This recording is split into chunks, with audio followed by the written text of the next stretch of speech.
Acord Camp de Túria ha participado en la octava jornada de formación para los técnicos de los acuerdos territoriales por el empleo organizado por la Universidad de Valencia y la Mancomunitat de la Serranía.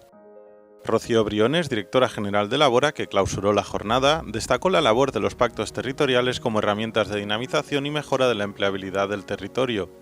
Los pactos territoriales son un instrumento determinante en el desarrollo sostenible de los territorios.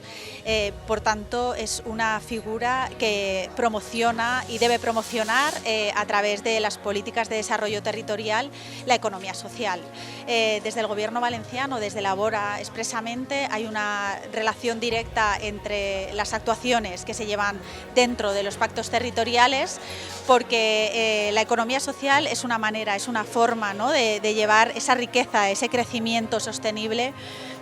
al ámbito de nuestras comarcas, en aquellos espacios territoriales donde no hay un tejido empresarial potente. Nos da la oportunidad de que sus ciudadanas, de sus vecinos y vecinas puedan tener un proyecto de vida digno que les permita mantenerse, vivir y consolidar población.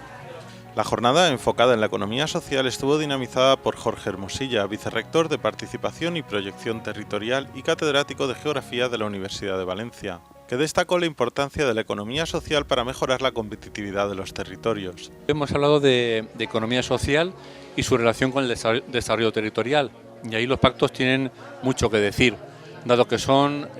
actores en el territorio y que de alguna manera encauzan las posibilidades de desarrollo territorial en clave de recursos, en clave de redes territoriales y en clave de capacidad de innovación en el territorio. Por su parte, el Departamento de Promoción Económica y Empleo de la Mancomunitat Camp de Túria transmitió sus buenas prácticas acerca de las iniciativas de cultura emprendedora y transmisión de la economía social en institutos de la comarca y el trabajo desarrollado para fomentar el emprendimiento.